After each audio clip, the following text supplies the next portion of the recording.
ಆತ್ಮೀಯ ಸ್ನೇಹಿತರೆ ನಮಸ್ತೆ, welcome to Chaitanya career academy YouTube channel. ಸ್ನೇಹಿತರೆ, ಪ್ರೌಢಶಾಲಾ ಶಿಕ್ಷಕರ ನೇಮಕಾತಿ ಪರೀಕ್ಷೆಗೆ ಸಂಬಂಧಪಟ್ಟ ಹಾಗೆ ಇವತ್ತಿನ ಈ ವಿಡಿಯೋದಲ್ಲಿ 2012ರಲ್ಲಿ ನಡೆದಂತಹ ಪ್ರೌಢಶಾಲಾ ಶಿಕ್ಷಕರ ನೇಮಕಾತಿ ಪರೀಕ್ಷೆಯ ಗಣಿತ ಪ್ರಶ್ನೆ ಪತ್ರಿಕೆಯನ್ನ, ಮ್ಯಾಥ್ಸ್ ಕ್ವಶನ್ ಪೇಪರ್ ಅನ್ನ ಅತ್ಯಂತ ಸರಳವಾಗಿ ನಿಮಗೆ ಅರ್ಥ ಆಗುವಂತಹ ರೀತಿಯಲ್ಲಿ ಸಾಲ್ವ್ ಮಾಡುವಂತಹ ಪ್ರಯತ್ನವನ್ನು ಮಾಡ್ತೇನೆ. ಸೊ HSTR ಪ್ರಶ್ನೆ ಪತ್ರಿಕೆಯ ಪತ್ರಿಕೆ 2ರಲ್ಲಿ ಸೊ ಇಲ್ಲಿ ಮ್ಯಾಥ್ಸ್ ಗೆ ಸಂಬಂಧಪಟ್ಟ ಹಾಗೆ ಅಲ್ಲಿ ಪೇಪರ್ 2 ನಿಮಗೆ ವಿಜ್ಞಾನ ವಿಭಾಗದ ವಿದ್ಯಾರ್ಥಿಗಳಿಗೆ ಫಿಸಿಕ್ಸ್ ಅಂಡ್ ಮ್ಯಾಥ್ಸ್ ಎರಡು ಕೂಡ ಒಟ್ಟಿಗೆ ಬರ್ತವೆ. ಇಲ್ಲಿ ಫಿಸಿಕ್ಸ್ ಗೆ ಸಂಬಂಧಪಟ್ಟ ಹಾಗೆ 50 ಪ್ರಶ್ನೆಗಳು, ಹಾಗೆ ಗಣಿತ ವಿಷಯಕ್ಕೆ ಸಂಬಂಧಪಟ್ಟ ಹಾಗೆ 50 ಪ್ರಶ್ನೆಗಳು. ಸೊ ಹಾಗಾಗಿ ಇವತ್ತಿನ ಈ ವಿಡಿಯೋದಲ್ಲಿ ಗಣಿತ ವಿಷಯಕ್ಕೆ ಸಂಬಂಧಪಟ್ಟಂತಹ 17 ಪ್ರಶ್ನೆಗಳನ್ನ ನಾನು ಸಾಲ್ವ್ ಮಾಡ್ತಾ ಹೋಗ್ತೇನೆ. ಮುಂದಿನ 17 ಪ್ರಶ್ನೆಗಳನ್ನ ಪಾರ್ಟ್ 2 ವಿಡಿಯೋದಲ್ಲಿ, ಸೊ ಹಾಗೇನೆ ಮುಂದಿನ ಉಳಿದ ಪ್ರಶ್ನೆಗಳನ್ನ ಮುಂದಿನ ವಿಡಿಯೋದಲ್ಲಿ ಪಾರ್ಟ್ 3 ವಿಡಿಯೋದಲ್ಲಿ ನಾನು ಸಾಲ್ವ್ ಮಾಡುವಂತಹ ಪ್ರಯತ್ನವನ್ನ ಮಾಡ್ತೇನೆ. ಹಾಗಾಗಿ ವಿಡಿಯೋವನ್ನ ಪೂರ್ತಿಯಾಗಿ ನೋಡಿ, ಹಾಗೆ ನಮ್ಮ ಚಾನೆಲ್ಗೆ ಹೊಸಬರಾಗಿದೆ ದಯವಿಟ್ಟು ಸಬ್ಸ್ಕ್ರೈಬ್ ಮಾಡ್ಕೊಳ್ಳಿ. ಸ್ನೇಹಿತರೆ, ಇಲ್ಲಿ ಮೊದಲ ಪ್ರಶ್ನೆಯನ್ನ ಗಮನಿಸಿ. ಈ ಕೆಳಗಿನವುಗಳಲ್ಲಿ ಯಾವುದು ಅವಿಭಾಜ್ಯ ಸಂಖ್ಯೆ ಆಗಿಲ್ಲ ಅಂತ ಕೇಳಿದ್ದಾರೆ.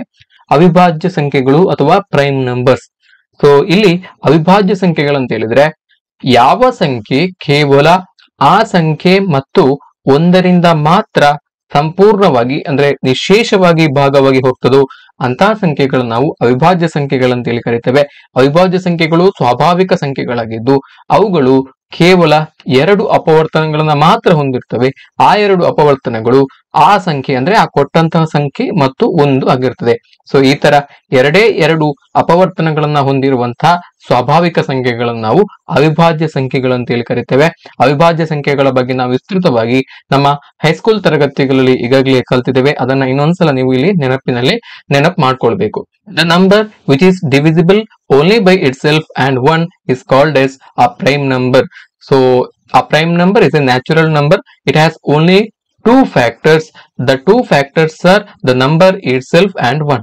ಸೊ ಈ ತರ 2 ಅಪವರ್ತನಗಳನ್ನ ಹೊಂದಿರುವಂತಹ ಸ್ವಾಭಾವಿಕ ಸಂಖ್ಯೆಗಳನ್ನು ನಾವು ಅವಿಭಾಜ್ಯ ಸಂಖ್ಯೆಗಳು ಅಂತ ಹೇಳಿ ಕರಿತೀವಿ. ಉದಾಹರಣೆಗೆ 2, 3, 5, 7, 11, 13, 17. ಸೊ ಈ ತರ ನಾವು ಅವಿಭಾಜ್ಯ ಸಂಖ್ಯೆಗಳನ್ನ ಬರಿತಾ ಹೋಗ್ಬೋದು. ಸೊ ಎಲ್ಲ ಸಂಖ್ಯೆಗಳು ಕೇವಲ 2 ಅಪವರ್ತನಗಳನ್ನ ಮಾತ್ರ ಹೊಂದಿರ್ತವೆ. ಸೊ ಇಲ್ಲಿ 2 ಅನ್ನುವಂಥದ್ದು ಇಲ್ಲಿ 2 ಮತ್ತು 1ರಿಂದ ಮಾತ್ರ ಭಾಗವಾಗಿ ಹೋಗ್ತವೆ. ಹಾಗೇನೆ 3 ಕೂಡ 3 ಮತ್ತು 1ರಿಂದ ಮಾತ್ರ ಭಾಗವಾಗಿ ಹೋಗ್ತವೆ. ಸೊ ಈ ತರ ಈ ಅವಿಭಾಜ್ಯ ಸಂಖ್ಯೆಗಳು ಕೇವಲ 2 ಅಪವರ್ತನಗಳನ್ನ ಮಾತ್ರ ಹೊಂದಿರುತ್ತವೆ.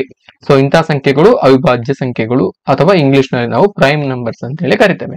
ಸೊ ಈಗ ಇಲ್ಲಿ ಏನು ಕೇಳಿದ್ದಾರೆ ಅಂತ ಹೇಳಿದ್ರೆ ಈ ಕೆಳಗಿನವುಗಳಲ್ಲಿ ಯಾವುದು ಅವಿಭಾಜ್ಯ ಸಂಖ್ಯೆ ಆಗಿಲ್ಲ ಅಂತ ಕೇಳಿದ್ದಾರೆ.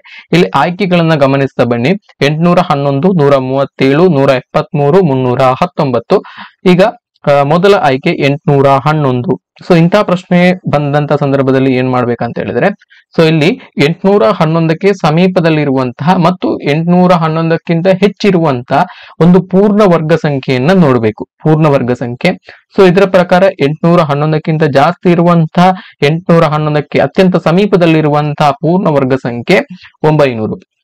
ಸೊ ಇದು 900 ಅನ್ನುವಂಥದ್ದು ಇದು 30ರ ವರ್ಗ. ಸೊ ನೆಕ್ಸ್ಟ್ ನೀವು ಏನ್ ಮಾಡ್ಬೇಕಂತ ಹೇಳಿದ್ರೆ 30ಕ್ಕಿಂತ ಕಡಿಮೆ ಇರುವಂತಹ ಎಲ್ಲ ಅವಿಭಾಜ್ಯ ಸಂಖ್ಯೆಗಳನ್ನ ಬರಿತು ಹೋಗ್ಬೇಕು. 2, 3, 5, 7, 11, 13, 17, 19, 23, 29. ಸೊ ಈ ತರ ಅವಿಭಾಜ್ಯ ಸಂಖ್ಯೆಗಳನ್ನ ಬರ್ಕೊಂಡ್ರಿ.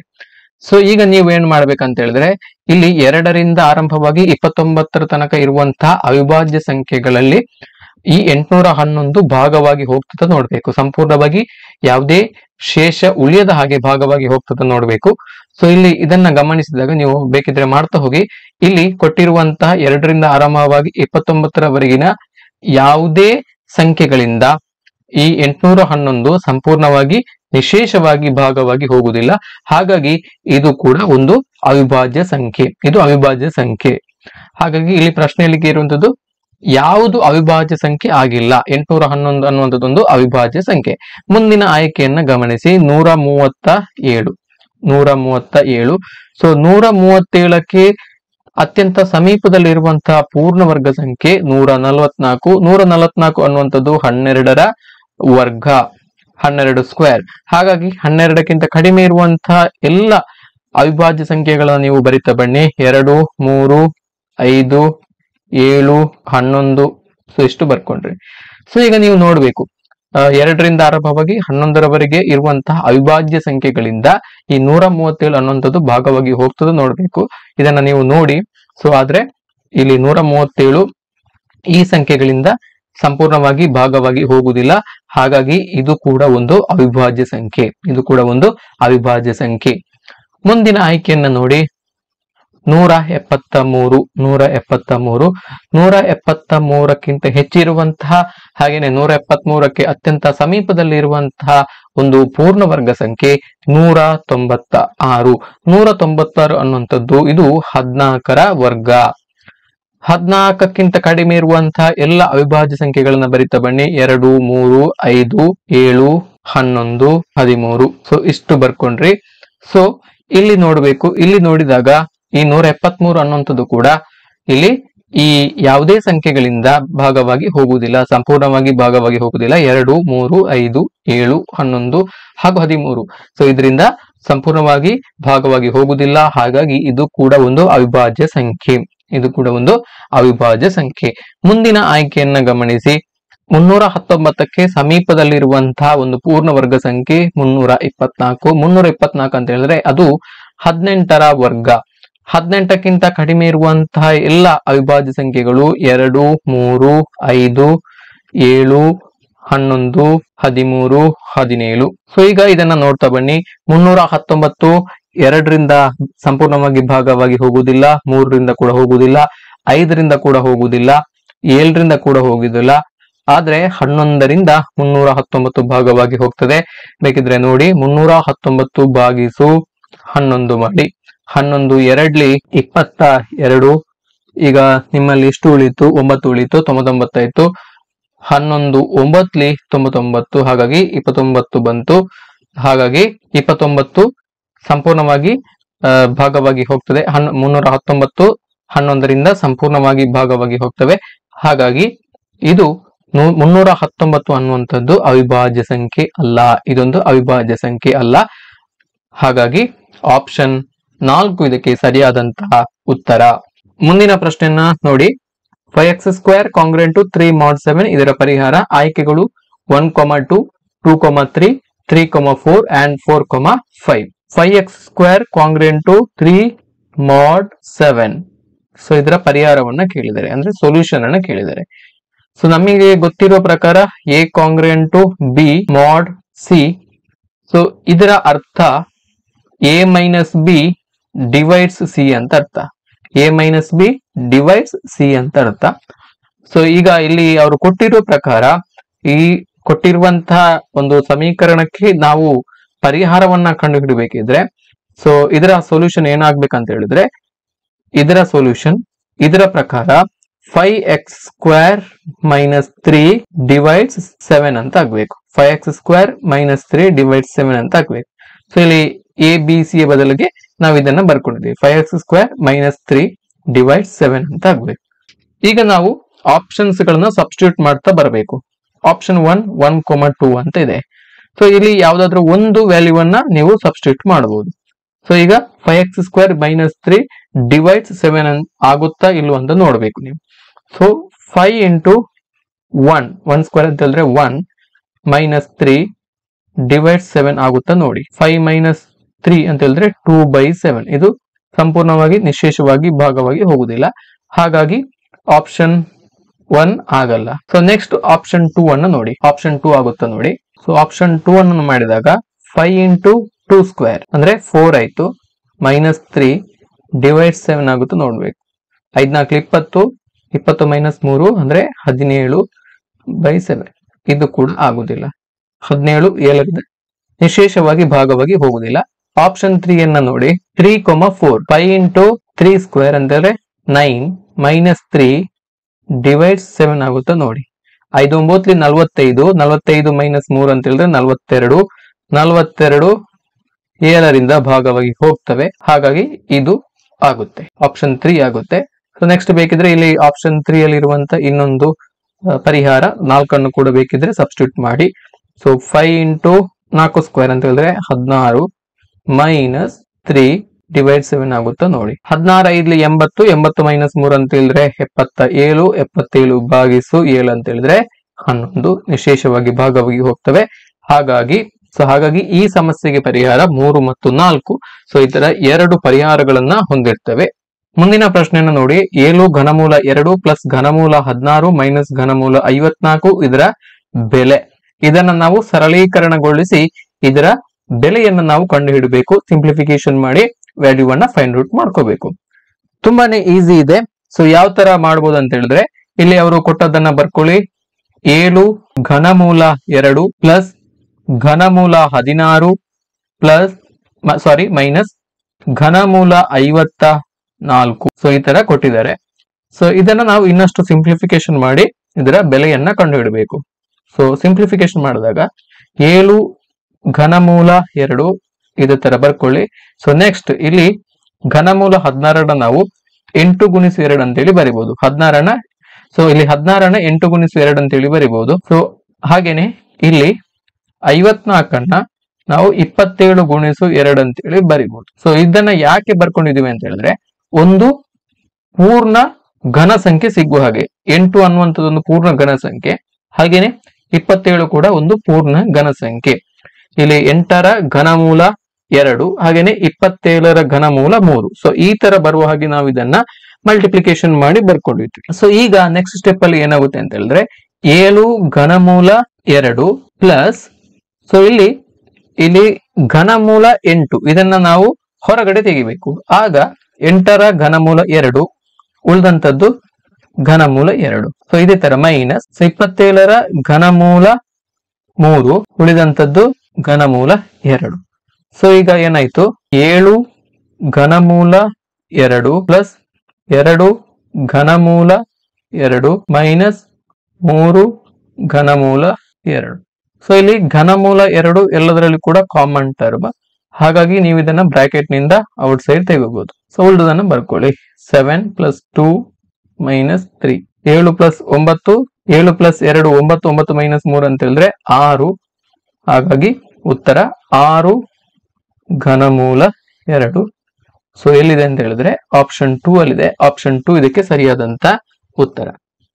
ಮುಂದಿನ ಪ್ರಶ್ನೆಯನ್ನು ನೋಡಿ. a plus B plus C ಸಮ 2s ಆಗಿದ್ದಲ್ಲಿ a² plus b² minus c² plus 2ab ಈ ಕೆಳಗಿನವುಗಳಲ್ಲಿ ಯಾವುದಕ್ಕೆ ಸರ್ವಸಮ ಆಗಿರುತ್ತದೆ ಅಂತ ಇಲ್ಲಿ ಕೇಳಿದ್ದಾರೆ. ಸೊ ಅವರು ಕೊಟ್ಟಿರುವಂತದ್ದು a plus B plus C, ಇದರ ಬೆಲೆ 2s.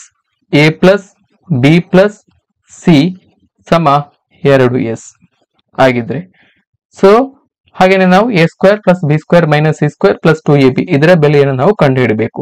a² plus b² minus c² plus 2ab ಇದರ ಬೆಲೆಯನ್ನ ಕಂಡುಹಿಡಬೇಕು. ಇದನ್ನ ನೀವು ರಿಅರೇಂಜ್ಮೆಂಟ್ ಮಾಡಿ ಬರೀರಿ. a² plus b² plus 2ab minus c². So ಈ ತರ ಬಂತು. ಸೊ ಈಗ a² plus b² plus 2ab. So ಇದು ಒಂದು ನಿತ್ಯ ಸಮೀಕರಣ. a plus B whole square, a plus B whole square ಸಮ a² plus b² plus 2ab. So ಹಾಗಾಗಿ ಇದನ್ನ ನೀವು a plus B whole square minus c². So ಇದರಲ್ಲಿ ಇದ್ದದನ್ನೇ ಬರೆಯುವಂಥದ್ದು. ಸೊ ಈ ತರ ಬರೀಬಹುದು. ಸೊ ಈಗ ನೋಡಿ, ಇಲ್ಲಿ ಅವರು ಕೊಟ್ಟಿರುವಂತದ್ದು a plus B plus C ಸಮ 2s. ಈಗ ನಮಗೆ ಒಂದು ವೇಳೆ a ಪ್ಲಸ್ ಬಿ ಬೇಕಿದ್ರೆ a plus B plus C ಸಮ 2s, ನಮಗೆ a ಪ್ಲಸ್ ಬಿ ಮಾತ್ರ ಬೇಕಿದ್ರೆ ಏನಾಗುತ್ತೆ ಅಂತ ಹೇಳಿದ್ರೆ 2s ಮೈನಸ್ ಸಿ ಅಂತ ಆಗುತ್ತೆ. a ಪ್ಲಸ್ ಬಿ ನ ಬೆಲೆ 2s ಮೈನಸ್ ಸಿ. ಸೊ ಇಲ್ಲಿ ಇದನ್ನ ಸಬ್ಸ್ಟಿಟ್ಯೂಟ್ ಮಾಡ್ಬೇಕು. ಈಗ a ಪ್ಲಸ್ ಬಿ ವ್ಯಾಲ್ಯೂನ ಸಬ್ಸ್ಟಿಟ್ಯೂಟ್ ಮಾಡಬೇಕು. 2s minus C whole square minus C. 2s minus C ಇದನ್ನ ನೀವು ವಿಸ್ತರಿಸಿ ಬರೀರಿ. a minus B whole square formula, a minus B whole square ಸಮ a² plus b² minus 2ab. So ಆಗ ಏನಾಗುತ್ತೆ ಅಂತ ಹೇಳಿದ್ರೆ 2s² ಅಂತ ಹೇಳಿದ್ರೆ 4s² plus c² minus 4sc minus c² ಅಂತ ಆಯ್ತು. ಸೊ ಈಗ ಈ ಪ್ಲಸ್ c² ಗೆ ಈ ಮೈನಸ್ c² ಕ್ಯಾನ್ಸಲ್ ಆಯ್ತು. ಹಾಗಾಗಿ ಉಳಿದಂತದ್ದು 4s² ಮೈನಸ್ 4sc. ಸೊ ಈಗ ಕಾಮನ್ ಇರುವುದು 4s ಎರಡು ಕಡೆಯಲ್ಲಿ ಕೂಡ, ಹಾಗಾಗಿ ಇಲ್ಲಿ ಬ್ರಾಕೆಟ್ ನಿಂದ ಔಟ್ ಸೈಡ್ ತೆಗಿರಿ. ಉಳಿದಂತದ್ದು s ಮೈನಸ್ ಸಿ. ಹಾಗಾಗಿ 4s into s minus C ಸರಿಯಾದಂತಹ ಉತ್ತರ ಆಪ್ಷನ್ 1 ನಲ್ಲಿ ಇದೆ. ನೆಕ್ಸ್ಟ್ ಕ್ವಶನ್ ನೋಡಿ. 5 divided by square root of 3 plus square root of 2. 5 ಭಾಗಿಸು ವರ್ಗಮೂಲ 3 ಪ್ಲಸ್ ವರ್ಗಮೂಲ 2 ಇದರ ಬೆಲೆ. ಇದು ಕರಣಿಗೆ ಸಂಬಂಧಪಟ್ಟ ಹಾಗೆ ಕೇಳಿರುವಂತಹ ಪ್ರಶ್ನೆ. ಕರಣಿಗಳ ಅಕರಣೀಕರಣ, ರ್ಯಾಷನಲೈಸೇಷನ್ ಆಫ್ ವರ್ಡ್. ಸೊ ಕರಣಿಗಳ ಅಕರಣೀಕರಣದ ಬಗ್ಗೆ ನಮ್ಮ ಹೈಸ್ಕೂಲ್ ತರಗತಿಗಳಲ್ಲಿ ನಾವು ಸಾಕಷ್ಟು ಕಲ್ತಿದ್ದೇವೆ. ತುಂಬಾನೇ ಸುಲಭ. ಯಾವ ತರ ಮಾಡ್ಬೋದು ಅಂತ ಹೇಳಿದ್ರೆ, ಕರಣಿಗಳ ಅಕರಣೀಕರಣವನ್ನ ಯಾವ ತರ ಮಾಡ್ಬೋದು ಅಂತ ಹೇಳಿದ್ರೆ, ಸೊ ಈಗ ಇಲ್ಲಿ ಏನು ಕೊಟ್ಟಂತಹ ಕರಣಿ ಏನಿದೆ, 5 ಭಾಗಿಸು ವರ್ಗಮೂಲ 3 ಪ್ಲಸ್ ವರ್ಗಮೂಲ 2. ಸೊ ಈಗ ಛೇದದಲ್ಲಿರುವಂತಹ ಏನು ಪದ ಇದೆ, ಛೇದ ಇದೆ, ಸೊ ಅದರ ಅಕರಣೀಕಾರಕದಿಂದ ಗುಣಿಸಬೇಕು, ಕಾಂಜುಗೇಟ್ ಇಂದ ಗುಣಿಸಬೇಕು. ಸೊ ಇಲ್ಲಿ ಪ್ಲಸ್ ಇದ್ರೆ ಅಕರಣೀಕರಣ ಮಾಡುವಾಗ ನಾವು ಮೈನಸ್ ಆಗ್ತದೆ, ಸೈನ್ ಅನ್ನ ಚೇಂಜ್ ಮಾಡಬೇಕು. ಮೈನಸ್ ಇದ್ರೆ ಪ್ಲಸ್ ಆಗ್ತದೆ. ಸೊ ಅಂಶ ಮತ್ತು ಛೇದಕ್ಕೆ ಗುಣಿಸಿ ಭಾಗಿಸಬೇಕು, ಮಲ್ಟಿಪ್ಲಿಕೇಶನ್ ಅಂಡ್ ಡಿವಿಷನ್. ಸೊ ಇದನ್ನ ಮಾಡಿದ್ರೆ ನಾವು ಅಕರಣೀಕರಣವನ್ನ ಮಾಡಬಹುದು. ಹಾಗೇನೆ ಇದನ್ನ ನಾವು ಸಿಂಪ್ಲಿಫಿಕೇಶನ್ ಮಾಡಿ ಇದರ ಬೆಲೆಯನ್ನ ಕಂಡು ಹಿಡಿಬಹುದು. ಸೊ ಇದಕ್ಕೆ ನಾವು ಯಾವ ತರ ಮಾಡ್ಬೇಕಂತ ಹೇಳಿದ್ರೆ, ಈ ಛೇದದ ಅಕರಣೀಕಾರಕ ಕಾಂಜುಗೇಟ್ ಯಾವ್ದಂತ ಹೇಳಿದ್ರೆ -3 + 2 ಅಂತ ಇದೆ. ಸೊ ಆಗ ಇದು ಅಕರಣೀಕರಣ ಮಾಡುವಾಗ ಏನಾಗ್ತದೆ ಅಂದ್ರೆ -3 ಸ್ಕ್ವೇರ್ ರೂಟ್ ಆಫ್ √2. ಸೊ ಮೇಲೆ ಕೂಡ ಅಂಶಕ್ಕೆ ಮತ್ತು ಛೇದಕ್ಕೆ ಎರಡರಿಂದ ಕೂಡ ಗುಣಿಸಬೇಕು ಒಂದೇ ಟರ್ಮ್ ಇಂದ. ಸೊ ಆಗ 5 × √3 - √2 ಡಿವೈಡೆಡ್ ಬೈ √3 + √2 ಇಂಟು √3 - √2 ಅಂತಾಯ್ತು. ಸೊ ಈ ತರ ಅಂತು. ಸೊ ಈ ಟರ್ಮ್ ಅನ್ನ ಗಮನಿಸಿ. ಸೊ ಇದು a + b into a - b ರೂಪದಲ್ಲಿದೆ. a + b into a - b ಸಮ a² - b². ಸೊ ಈ ತರ ಬರಿಬಹುದು. ಸೊ ಹಾಗಾಗಿ ಏನಾಯ್ತು ಅಂತ ಹೇಳಿದ್ರೆ 5 × √3 - √2 ಡಿವೈಡೆಡ್ ಬೈ ಇಲ್ಲಿ a² - b² ಅಂತ ಹೇಳಿದ್ರೆ ವರ್ಗಮೂಲ 3 ಸ್ಕ್ವೇರ್ ಮಾಡಬೇಕು. ಆಗ ವರ್ಗಮೂಲ 3 ಸ್ಕ್ವೇರ್ ಅಂತ ಹೇಳಿದ್ರೆ 3, ವರ್ಗಮೂಲ 2 ಸ್ಕ್ವೇರ್ ಅಂತ ಹೇಳಿದ್ರೆ 2. ಸೊ ಆಗ ಉಳಿದಂತದ್ದು 5 × √3 - √2. ಸೊ ಇದು ಉಳಿತು. ಅಥವಾ 5 × √3 - 5 × √2. ಸೊ ಈ ತರ ಕೂಡ ಬರೀಬಹುದು. ಹಾಗಾಗಿ ಆಪ್ಷನ್ 1 ನಲ್ಲಿ ಸರಿಯಾದಂತಹ ಉತ್ತರ ಇದೆ. Option 1 is the right answer. p - 3 whole square plus p + 1 whole square ಸಮ 16 ಆದರೆ p ನ ಬೆಲೆ. ಸೊ ಇದು ಕೂಡ ಹಾಗೆ ಇಲ್ಲಿ ನಿತ್ಯ ಸಮೀಕರಣವನ್ನ ಉಪಯೋಗಿಸಿ ನಾವು ಇದನ್ನ ಸಾಲ್ವ್ ಮಾಡಬೇಕು. ತುಂಬಾನೇ ಸುಲಭದಲ್ಲಿ ಮಾಡಬಹುದು. ಸರಿ, ಯಾವ ತರ ಮಾಡಬಹುದು ಅಂತೇಳಿ ನೋಡ್ಕೊಳ್ಳಿ. p - 3 whole square plus p + 1 whole square ಸಮ 16. ಸೊ p - 3 ಹೋಲ್ ಸ್ಕ್ವೇರ್ ಅನ್ನು ನೀವು ವಿಸ್ತರಿಸಿ ಬರಿಬೇಕು. ಆಗ ಏನಾಗುತ್ತೆ ಅಂತ ಹೇಳಿದ್ರೆ p² ಪ್ಲಸ್ 3 ಸ್ಕ್ವೇರ್ ಅಂತ ಹೇಳಿದ್ರೆ 9 ಮೈನಸ್ 6p ಪ್ಲಸ್ p + 1 ನ ವಿಸ್ತರಿಸಿ ಬರೀರಿ. p² ಪ್ಲಸ್ 1 ಪ್ಲಸ್ 2p ಸಮ 16. ಸೊ ಈಗ p² plus p² 2p² and 9 plus 1 10 ಆಯ್ತು. ಮೈನಸ್ 6p ಪ್ಲಸ್ 2p ಅಂತ ಹೇಳಿದ್ರೆ -4p ಆಯ್ತು, ಈಕ್ವಲ್ ಟು 16. ಸೊ ಫರ್ದರ್ ಇದನ್ನ ವರ್ಗ ಸಮೀಕರಣದ ರೂಪದಲ್ಲಿ ಬರಿಬೇಕು. 2p² - 4p plus 10 equal to 16. So ಇನ್ನಷ್ಟು ಸಿಂಪ್ಲಿಫಿಕೇಶನ್ ಮಾಡಿದ್ರೆ 2p² - 4p ಮೈನಸ್, ಸೊ ಇಲ್ಲಿ 16 LHS ತೆಗೊಂಡು ಬರುವಾಗ ಮೈನಸ್ ಆಗುತ್ತೆ. ಸೊ ಆಗ 10 - 16 ಅಂತ ಹೇಳಿದ್ರೆ -6 ಆಗುತ್ತೆ, ಈಕ್ವಲ್ ಟು 0. ಇದೊಂದು ವರ್ಗ ಸಮೀಕರಣದ ಆದರ್ಶ ರೂಪ. ಸೊ ಈ ವರ್ಗ ಸಮೀಕರಣವನ್ನು ನಾವು ಸಾಲ್ವ್ ಮಾಡಬೇಕು. ಬೇರೆ ಬೇರೆ ಮೆಥಡ್ ಗಳ ಮುಖಾಂತರ ಸಾಲ್ವ್ ಮಾಡಬಹುದು. ಸೊ ಫ್ಯಾಕ್ಟರೈಸೇಷನ್ ಮೆಥಡ್ ಮುಖಾಂತರ ಇಲ್ಲಿ ಮಾಡಬಹುದು. ಸೊ ನೋಡಿ, ಸೊ ಇಲ್ಲಿ 2p² - 4p - 6 ಇದೊಂದು ವರ್ಗ ಸಮೀಕರಣ ಸಿಕ್ಕಿತು. ಸೊ ಇದನ್ನು ನೀವು ಯಾವ ತರ ಸಾಲ್ವ್ ಮಾಡಬಹುದು ಅಂತ ಹೇಳಿದ್ರೆ, ಇಲ್ಲಿ ಮಿಡ್ಲ್ ಟರ್ಮ್ ಅನ್ನು ಇಲ್ಲಿ ಸ್ಪ್ಲಿಟ್ ಮಾಡಬೇಕು. ಸೊ ಮಿಡ್ಲ್ ಟರ್ಮ್ ಅನ್ನ ಸ್ಪ್ಲಿಟ್ ಯಾವ ತರ ಮಾಡಬಹುದು ಅಂತ ಹೇಳಿದ್ರೆ 2p² ಇಂಟು -6 ಅಂತ ಹೇಳಿದ್ರೆ -12p² ಸಿಗ್ಬೇಕು. ಅಂದ್ರೆ ಮೊದಲ ಮತ್ತು ಮೂರನೇ ಪದದ ಗುಣಲಬ್ಧ. ಸೊ ಇದನ್ನ ನೀವು ಸ್ಪ್ಲಿಟ್ ಮಾಡಿದ್ರೆ -6 ಇಂಟು 2p ಮಾಡಬಹುದು, -6 ಇಂಟು 2p ಮಾಡಬಹುದು, -6p into plus 2p. So ಆಗ ಮಿಡ್ಲ್ ಟರ್ಮ್ -4p ಬರುತ್ತೆ. ಸೊ ಇದನ್ನ ಸ್ಪ್ಲಿಟ್ ಮಾಡಿ ಬರ್ಕೊಳ್ಬೇಕು. 2p² - 6p plus 2p -6 equal to 0. So simplification 2p common ಆಗಿರೋದ್ರಿಂದ 2p ಅಂದ್ರೆ p - 3 2 into p - 3 equal to 0. p - 3 into 2p plus 2 equal to 0. ಹಾಗಾಗಿ p - 3 equal to 0 and 2p plus 2 equal to 0.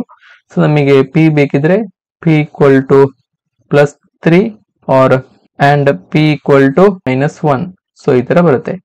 So ಹಾಗಾಗಿ P ನ ಬೆಲೆ +3 and -1, +3 and -1 option 4 ಅಲ್ಲಿದೆ. Option 4 ಸರಿಯಾದಂತ ಉತ್ತರ. ಮುಂದಿನ ಪ್ರಶ್ನೆಯನ್ನ ನೋಡಿ. ಎಂ ನ ಬೆಲೆ ಯಾವುದಾಗಿದ್ದರೆ x² + mx + 4 = 0 ಸಮೀಕರಣದ ಮೂಲಗಳು ಬೇರೆ ಬೇರೆಯಾಗಿರುತ್ತವೆ. ಇದು ವರ್ಗ ಸಮೀಕರಣದ ಮೂಲಗಳ ಸ್ವಭಾವಗಳ ಬಗ್ಗೆ ಕೇಳಿರುವಂತಹ ಪ್ರಶ್ನೆ. ಸೊ ನಮಗೆ ಗೊತ್ತಿದೆ ಒಂದು ವರ್ಗ ಸಮೀಕರಣದ ಆದರ್ಶ ರೂಪ ax² + bx + c = 0. ಇದು ವರ್ಗ ಸಮೀಕರಣದ ಆದರ್ಶ ರೂಪ ax² + bx + c = 0. ಸೊ ಇಲ್ಲಿ a b ಮತ್ತು c ಗಳು ಬೇರೆ ಬೇರೆ ಬೆಲೆಯನ್ನು ಕೂಡ ಹೊಂದಿರುತ್ತವೆ. ಸೊ ಇಲ್ಲಿ ಕೊಟ್ಟಿರುವಂತಹ ವರ್ಗ ಸಮೀಕರಣ x² + mx + 4 = 0. ಸೊ ಇಲ್ಲಿ a ನ ಬೆಲೆ ಏನು ಕೊಟ್ಟಿಲ್ಲ ಅಂತ ಹೇಳಿದ್ರೆ x ನ ಸಹಗುಣಕ 1, b ನ ಬೆಲೆ m, c ನ ಬೆಲೆ 4. ಸೊ ಇಲ್ಲಿ ಯಾವುದೇ ಒಂದು ವರ್ಗ ಸಮೀಕರಣದಲ್ಲಿ b² - 4ac ಇದರ ಬೆಲೆ ಅದರ ಮೂಲಗಳ ಸ್ವಭಾವವನ್ನ ನಿರ್ಧರಿಸ್ತವೆ. ಸೊ ಹಾಗಾಗಿ ಈ ಒಂದು ಬೆಲೆಯನ್ನು ನಾವು ಶೋಧಕ ಅಂತ ಕರಿತೇವೆ. b² - 4ac ಇದನ್ನ ನಾವು ಶೋಧಕ ಅಂತ ಕರಿತೇವೆ, ವರ್ಗ ಸಮೀಕರಣದ ಶೋಧಕ, discriminant of a quadratic equation ಅಂತ ಹೇಳಿ ಕರಿತೇವೆ. ಸೊ ಹಾಗಾಗಿ ನಾವು ಈ b² - 4ac ಇದರ ಬೆಲೆಯನ್ನ ನೋಡಿ ನಾವು ಆ ಒಂದು ವರ್ಗ ಸಮೀಕರಣದ ಮೂಲಗಳ ಸ್ವಭಾವವನ್ನ ತಿಳಿಬಹುದು. ಆ ವರ್ಗ ಸಮೀಕರಣ ಯಾವ ತರದ ಮೂಲಗಳನ್ನ ಹೊಂದಿರ್ತದೆ ಅಂತೇಳಿ ನಾವು ಇಲ್ಲಿ ತಿಳಿಬಹುದು. ಸೊ ಇದರಲ್ಲಿ ಒಟ್ಟು 3 ನಿಬಂಧನೆಗಳು ಬರ್ತವೆ. ಸೊ ಅದು ಯಾವ್ದಂತೇಳಿ ನೋಡ್ಕೊಳ್ಳಿ. ಮೊದಲನೇದು b² - 4ac ಇದರ ಬೆಲೆ 0ಗೆ ಸಮವಾಗಿದ್ದಾಗ ಅಂತಹ ವರ್ಗ ಸಮೀಕರಣಗಳು 2 ವಾಸ್ತವ ಮತ್ತು ಸಮ ಮೂಲಗಳನ್ನ ಹೊಂದಿರುತ್ತವೆ. ವರ್ಗ ಸಮೀಕರಣ 2 ಮೂಲಗಳನ್ನ ಹೊಂದಿರ್ತವೆ. ಸೊ ಇಂತಹ ಸಂದರ್ಭದಲ್ಲಿ ಆ ಒಂದು ವರ್ಗ ಸಮೀಕರಣ ವಾಸ್ತವ ಮತ್ತು ಸಮ ಮೂಲಗಳನ್ನ ಹೊಂದಿರ್ತವೆ. ವಾಸ್ತವ ಮತ್ತು ಸಮ, ರಿಯಲ್ ಅಂಡ್ ಈಕ್ವಲ್. ಹಾಗೇನೆ ಎರಡನೇದು b² - 4ac ಇದರ ಬೆಲೆ 0ಗಿಂತ ಜಾಸ್ತಿ ಇದ್ದಾಗ, ಗ್ರೇಟರ್ ದ್ಯಾನ್ 0, ಇಂತಹ ಸಂದರ್ಭದಲ್ಲಿ ವಾಸ್ತವ ಮತ್ತು 2 ವಿಭಿನ್ನ ಮೂಲಗಳನ್ನು ಹೊಂದಿರ್ತವೆ, 2 ಡಿಸ್ಟಿಂಕ್ಟ್ ರೂಟ್ಸ್. ಹಾಗೇನೆ ಮೂರನೆಯ ನಿಬಂಧನೆ b² - 4ac ಇದರ ಬೆಲೆ 0ಗಿಂತ ಕಡಿಮೆ ಇದ್ದಾಗ ಅಂತಹ ಸಂದರ್ಭದಲ್ಲಿ ಆ ಒಂದು ವರ್ಗ ಸಮೀಕರಣವು ಅವಿಚ್ಛಿನ್ನ ಅಂದ್ರೆ ಕಾಂಪ್ಲೆಕ್ಸ್ ಮತ್ತು ಬೇರೆ ಬೇರೆ ಮೂಲಗಳನ್ನ ಹೊಂದಿರ್ತವೆ. ಇಂಥ 3 ನಿಬಂಧನೆಗಳನ್ನ ನೆನಪಿನಲ್ಲಿ ಇಟ್ಕೊಂಡ್ರೆ ಇಂತಹ ಪ್ರಶ್ನೆಗಳು ಬಂದಂತ ಸಂದರ್ಭದಲ್ಲಿ ಸುಲಭವಾಗಿ ನೀವು ಉತ್ತರವನ್ನ ಕಂಡುಕೊಳ್ಳಬಹುದು. ಸೊ ಇಲ್ಲಿ ಕೊಟ್ಟಿರುವಂತಹ ಸಮೀಕರಣ ನೋಡಿ. ಸೊ ಇದರಲ್ಲಿ b² - 4ac ನ ಬೆಲೆಯನ್ನು ನಾವು ಕಂಡುಹಿಡಬೇಕು. ಆ ನಂತರ ಆ ಒಂದು ಮೂಲಗಳ ಸ್ವಭಾವ ಹೀಗಿದೆ ಅಂತ ಹೇಳಿ ನಮಗೆ ಗೊತ್ತಾಗುತ್ತೆ.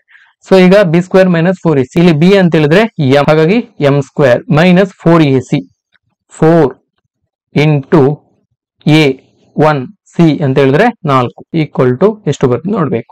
m² - 16, so which implies m² = 16, m = √16 ಅಂತ ಹೇಳಿದ್ರೆ +or -4. m ನ ಬೆಲೆ 4ಕ್ಕಿಂತ ಜಾಸ್ತಿ ಇದ್ದಾಗ ಈ ಸಮೀಕರಣದ ಮೂಲಗಳು ಬೇರೆ ಬೇರೆಯಾಗಿರುತ್ತವೆ. ಹಾಗಾಗಿ ಇಲ್ಲಿ ಆಪ್ಷನ್ ಅನ್ನು ನೋಡಿ. ಆಪ್ಷನ್ ನಲ್ಲಿ m = 5 ಅಂತ ಕೊಟ್ಟಿದ್ದಾರೆ. ಆಪ್ಷನ್ 2 ಅಲ್ಲಿ m greater than or equal to +or -4 ಅಂತ ಕೊಟ್ಟಿದ್ದಾರೆ. m ಗ್ರೇಟರ್ ದ್ಯಾನ್ +4 ಇದ್ದಾಗ ಮಾತ್ರ ಈ ಒಂದು ಸಮೀಕರಣದ ಮೂಲಗಳು ಬೇರೆ ಬೇರೆ ಆಗುವಂತದ್ದು. ಆಪ್ಷನ್ 3 ಅಲ್ಲಿ m ಲೆಸ್ ದ್ಯಾನ್ +or -4 ಅಂತ ಕೊಡಿ. ಇದಲ್ಲ, m = 4 ಕೂಡ ಅಲ್ಲ, m 4ಗೆ ಸಮವಾಗಿದ್ದಾಗ ಕೂಡ ಅಲ್ಲ, m 4ಕ್ಕಿಂತ ಜಾಸ್ತಿ ಇದ್ದಾಗ, ಅಂದ್ರೆ m ನ ಬೆಲೆ 4ಕ್ಕಿಂತ ಜಾಸ್ತಿ ಅಂತ ಹೇಳಿದ್ರೆ m ನ ಬೆಲೆ 5 ಇರಬಹುದು, m ನ ಬೆಲೆ 6 ಇರಬಹುದು. ಅಂತಹ ಸಂದರ್ಭದಲ್ಲಿ ಈ ಒಂದು ಸಮೀಕರಣದ ಮೂಲಗಳು 2 ವಿಭಿನ್ನವಾದಂತಹ ಮೂಲಗಳನ್ನ, ವಾಸ್ತವ ಮೂಲಗಳನ್ನ ಹೊಂದಿರ್ತವೆ. ಹಾಗಾಗಿ ಆಪ್ಷನ್ 1 ಇದಕ್ಕೆ ಸರಿಯಾದಂತಹ ಉತ್ತರ. ಮುಂದಿನ ಪ್ರಶ್ನೆಯನ್ನು ನೋಡಿ. ಎ ಮತ್ತು ಬಿ 2 ಮ್ಯಾಟ್ರಿಕ್ಸ್ ಗಳು ಒಂದೇ ಆರ್ಡರ್ ಆಗಿದ್ದರೆ ಕೆಳಗಿನವುಗಳಲ್ಲಿ ಯಾವುದು ಸರಿಯಾದ ಉತ್ತರ ಅಲ್ಲ? ಮಾತ್ರಿಕೆಗೆ ಸಂಬಂಧಪಟ್ಟ ಹಾಗೆ ನಮ್ಗೆಲ್ಲರೂ ಕೂಡ ಗೊತ್ತಿರೋ ಹಾಗೆ ಒಂದೇ ಆರ್ಡರ್ ಅನ್ನ ಹೊಂದಿರುವಂತಹ 2 ಮ್ಯಾಟ್ರಿಕ್ಸ್ ಗಳ ಸಂಕಲನವನ್ನ ಮಾಡಬಹುದು, ವ್ಯವಕಲನವನ್ನ ಮಾಡಬಹುದು, ಹಾಗೇನೆ ಗುಣಾಕಾರವನ್ನ ಕೂಡ ಮಾಡಬಹುದು. 2 ಮಾತ್ರಿಕೆಗಳ ಸಂಕಲನ addition of 2 matrix is commutative, ಪರಿವರ್ತನೀಯ. ಹಾಗೇನೆ 2 ಮಾತ್ರಿಕೆಗಳ ವ್ಯವಕಲನ ಪರಿವರ್ತನೀಯ ಅಲ್ಲ, ನಾಟ್ ಕಮ್ಯುಟೇಟಿವ್. ಹಾಗೇನೆ 2 ಮಾತ್ರಿಕೆಗಳ ಗುಣಾಕಾರ ಕೂಡ ಪರಿವರ್ತನೀಯ ಅಲ್ಲ.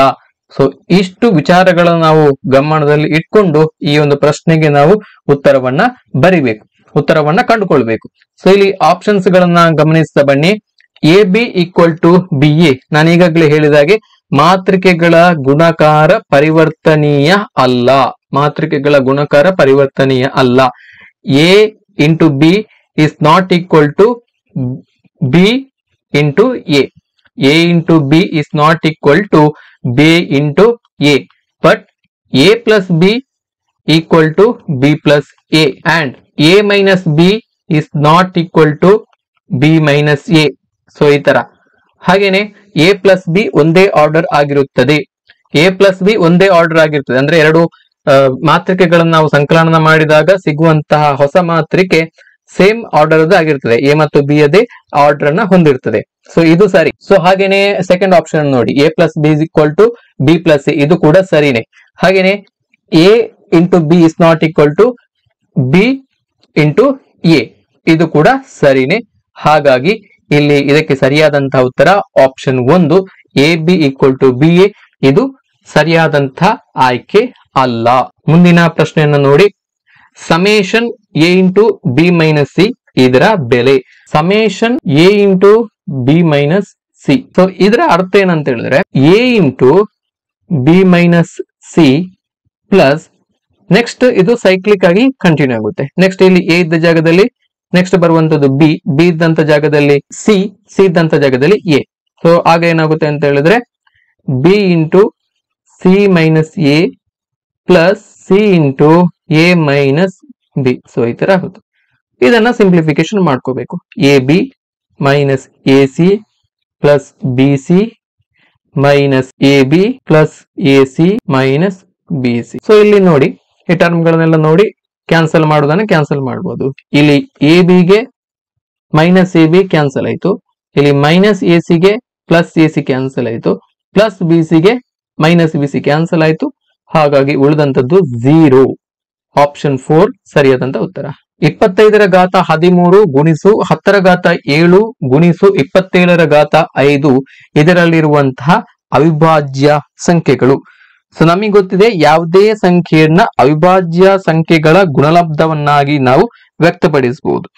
ಸೊ ಇದರ ಪ್ರಕಾರ ಅವರು ಕೊಟ್ಟಿರುವಂತದ್ದು 25 ಘಾತ 13 ಗುಣಿಸು 10 ರ ಘಾತ 7 ಗುಣಿಸು 27 ರ ಘಾತ 5 ಇದರಲ್ಲಿರುವಂತಹ ಅವಿಭಾಜ್ಯ ಸಂಖ್ಯೆಗಳನ್ನು ನಾವು ಕಂಡುಕೊಳ್ಬೇಕು. 25 ರ ಘಾತ 13 ಗುಣಿಸು 10 ರ ಘಾತ 7 ಇಂಟು 27 ರ ಘಾತ 5. ಸೊ ಈಗ ಇಲ್ಲಿ 25 ಅನ್ನು ನಾವು 5 ಗುಣಿಸು 5 ಅಂತೇಳಿ ಬರೆಯಬಹುದು. 5 5 25, ಇದರ ಘಾತ 13.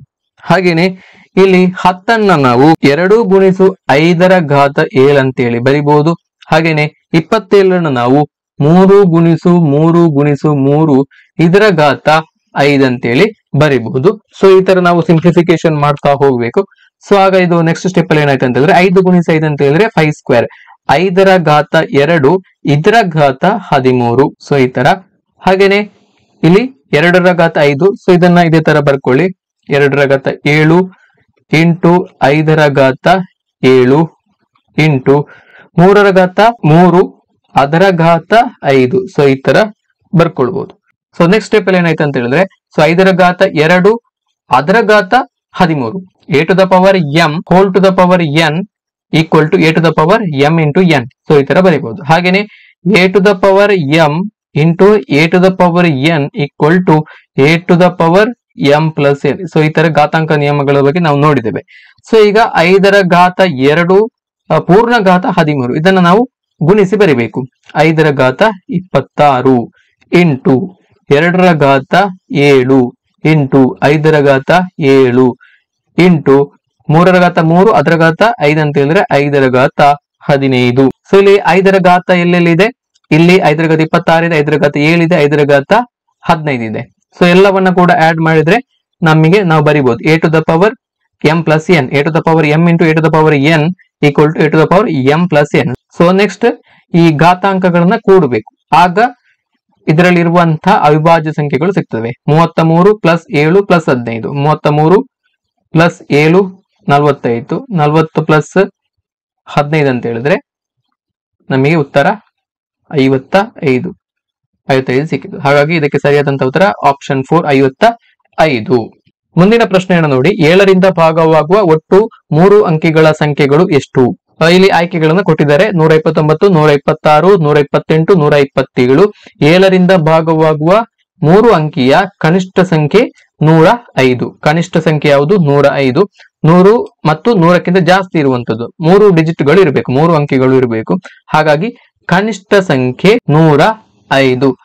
ಹಾಗೆಯೇ 7ರಿಂದ ಭಾಗವಾಗುವ 3 ಅಂಕಿಯ ಗರಿಷ್ಠ ಸಂಖ್ಯೆ 994. ಅಂದ್ರೆ 1000ದಿಂದ ಕೆಳಗಡೆ ಇರಬೇಕು, 1000ದಿಂದ ಕೆಳಗಡೆ ಇರಬೇಕು 994. ಇಲ್ಲಿ 7 142 994, ಹಾಗೇನೆ 7 15 105. ಸೊ ಈ ತರ ನಮಗೆ ಕನಿಷ್ಠ ಸಂಖ್ಯೆ ಸಿಕ್ಕಿತು, ಗರಿಷ್ಠ ಸಂಖ್ಯೆ ಸಿಕ್ಕಿತು. ಹಾಗಾಗಿ ಇಲ್ಲಿ 105ರಿಂದ ಆರಂಭವಾಗಿ 990 ತನಕ ಇಲ್ಲಿ ಇರುವಂತಹ 3 ಅಂಕಿಯ ಸಂಖ್ಯೆಗಳನ್ನ ನಾವಿಲ್ಲಿ ಫೈಂಡ್ ಔಟ್ ಮಾಡಬೇಕು. ಒಟ್ಟು ಎಷ್ಟು ಸಂಖ್ಯೆಗಳಿದಾವೆ ಅಂತೇಳಿ ನಾವು ಫೈಂಡ್ ಔಟ್ ಮಾಡಬೇಕು. ಸೊ ಈಗ 105 ಮೊದಲ ಸಂಖ್ಯೆ. ನೆಕ್ಸ್ಟ್ 105ಕ್ಕೆ 7ಅನ್ನ ಸೇರಿಸಿ 112, 119. ಸೊ ಈ ತರ 994 ತನಕ ಇರುವಂತ ಒಟ್ಟು 3 ಅಂಕಿಯ ಸಂಖ್ಯೆಗಳು, ಅದು 7ರಿಂದ ಭಾಗವಾಗುವಂತ ಸಂಖ್ಯೆಗಳನ್ನು ನಾವು ಕಂಡುಹಿಡಬೇಕು. ಹಾಗಾಗಿ ಸೊ ಈ ಶ್ರೇಣಿಯನ್ನ ಗಮನಿಸಿದಾಗ ಇದೊಂದು ಸಮಾಂತರ ಶ್ರೇಣಿ ಅಂತೇಳಿ ನಮಗೆ ಗೊತ್ತಾಗ್ತದೆ. ಸಮಾಂತರ ಶ್ರೇಣಿ. ಸೊ ಇಲ್ಲಿ ಸಾಮಾನ್ಯ ವ್ಯತ್ಯಾಸ ಎಷ್ಟು? ಸಾಮಾನ್ಯ ವ್ಯತ್ಯಾಸ 7. ಸೊ ಇಲ್ಲಿ ಎಲ್ಲ ಪದಗಳ ನಡುವೆ ಇರುವಂತ ಸಾಮಾನ್ಯ ವ್ಯತ್ಯಾಸ 7. ಹಾಗಾಗಿ ಒಂದು ಸಮಾಂತರ ಶ್ರೇಣಿಯ ಎನ್ನನೇ ಪದವನ್ನ ಕಂಡು ಹಿಡಿಯುವಂತ ಸೂತ್ರ an is equal to a plus n minus 1 into d. a ಅಂದ್ರೆ ಇಲ್ಲಿ ಮೊದಲ ಪದ, a ಎಷ್ಟು? ಕನಿಷ್ಠ ಸಂಖ್ಯೆ 105. ಹಾಗೇನೆ an ಅಂದ್ರೆ ಅಂತಿಮ ಪದ ಎಷ್ಟು? 994. ಹಾಗೇನೆ ಸಾಮಾನ್ಯ ವ್ಯತ್ಯಾಸ ಕಾಮನ್ ಡಿಫರೆನ್ಸ್ d ಸಮ 7. ನಾವಿಲ್ಲಿ ಏನನ್ನು ಫೈಂಡ್ ಔಟ್ ಮಾಡಬೇಕು? n number of terms. So ಹಾಗಾಗಿ ಇಲ್ಲಿ ಇದನ್ನ ಸಬ್ಸ್ಟಿಟ್ಯೂಟ್ ಮಾಡ್ತಾ ಹೋಗ್ಬೇಕು. ಸೊ ಈಗ ಅಂತಿಮ ಪದ, ಕೊನೆಯ ಪದ 994 ಸಮ a 105 plus n minus 1 into D ಅಂತ ಹೇಳಿದ್ರೆ 7. ಸೊ ಆಗ ಏನಾಗುತ್ತೆ ಅಂತ ಹೇಳಿದ್ರೆ 994 ಸಮ 105 ಪ್ಲಸ್ 7n ಮೈನಸ್ 7. ಸೊ ಈ ತರ ಬರುತ್ತೆ. ಸೊ ಈಗ 994 ಸಮ 98 ಪ್ಲಸ್ 7n ಆಗುತ್ತೆ.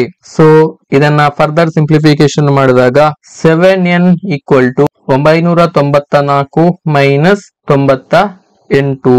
ಸೊ ಈ ತರ ಆಗುತ್ತೆ. ಸೊ ಆಗ 7n ಈಕ್ವಲ್ ಟು ಕಳೆದ್ ನೋಡಿ 896 ಸಿಕ್ಕಿತು. 896 ಸಿಕ್ಕಿತು. ಉತ್ತರ 128. ಹಾಗಾಗಿ ಆಪ್ಷನ್ 3 ಇದಕ್ಕೆ ಸರಿಯಾದಂತ ಉತ್ತರ. ಮುಂದಿನ ಪ್ರಶ್ನೆಯನ್ನು ನೋಡಿ, 2 ಸಂಖ್ಯೆಗಳ ಮಾಸ ಅ ಮತ್ತು ಲಾಸ ಅ ಕ್ರಮವಾಗಿ 11 ಮತ್ತು 385 ಆಗಿರುತ್ತದೆ.